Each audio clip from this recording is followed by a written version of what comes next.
terakhir sekali sebelum kita tutup majlis adalah siapa nak jadi Perdana Menteri ni. DAP dengan Amanah nampak firm bersama-sama. Kami nak tun untuk 6 bulan, kemudian tukar kepada Datuk Seri Anwar Ibrahim. PKR ke alamnya sendiri, tak nak tun, warisan tak nak Datuk Seri Anwar Ibrahim, tapi nampak macam DAP dan Amanah ni berkawan dan kekal setia sekata. Jadi siapa nak jadi Perdana Menteri selepas ni? Dan dia tidak menjadi jawapan kepada tajuk kita. Tidaklah. Ya, Dia ya. tidak menjadi jawapan kepada tajuk kita. Amanah mengambil sikap secara kronologinya melalui pertemuan pada bulan 3. Sebaik sahaja berlaku pengambilan alihan. Istilahnya macam-macam. Kalau Saadi sendiri Sebaik sahaja, kalau saya boleh sebut sikit, sebaik sahaja Tun meletak jawatan tanpa konsult sesiapa, sebaik sahaja Tun biarkan Datuk Seri Wan Aziza, Lim Kit Siang, Lim Guan Eng dan Mat Safi pergi tunggu di depan rumah dia pagi-pagi, sebaik sahaja itu semua berlaku. Ya, teruskan Ustaz. Selepas berlaku. Dan sebenarnya itu juga ada penjelasannya kenapa itu berlaku.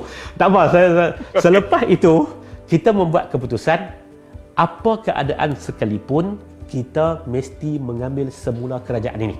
Kita tidak boleh menjadikan cerita mengambil, istilah Saadi, tebuk atap. Kaedah mengambil kerajaan melalui tebuk atap, melalui perundingan dan pembelian wakil-wakil rakyat ini tidak boleh kita benarkan. Kerana kita akan mematikan demokrasi dan mematikan minat orang untuk memilih itu pada masa-masa yang akan datang.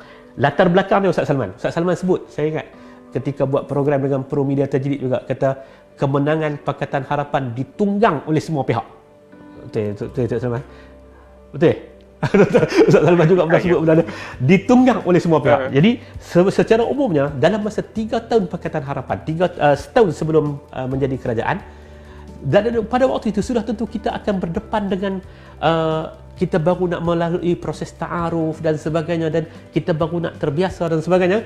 Tiba-tiba di celah itu telah dibuat satu duluan yang tidak baik, mengambil kerajaan melalui tebuk atap. Lalu kita buat keputusan pada bulan Mac bahawasanya apa keadaan sekalipun usaha untuk mengembalikan mandat rakyat ini mesti dimulakan, dan Amanah berpegang di situ. Kemudian dalam Pakatan Harapan telah memberi dua option.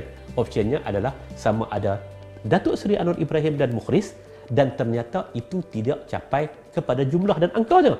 Maka ada option yang kedua. Option yang kedua itu ialah dengan Dr. Mahathir sebagai Perdana Menteri dan juga Datuk Seri Anwar Ibrahim sebagai Timbalan Perdana Menteri.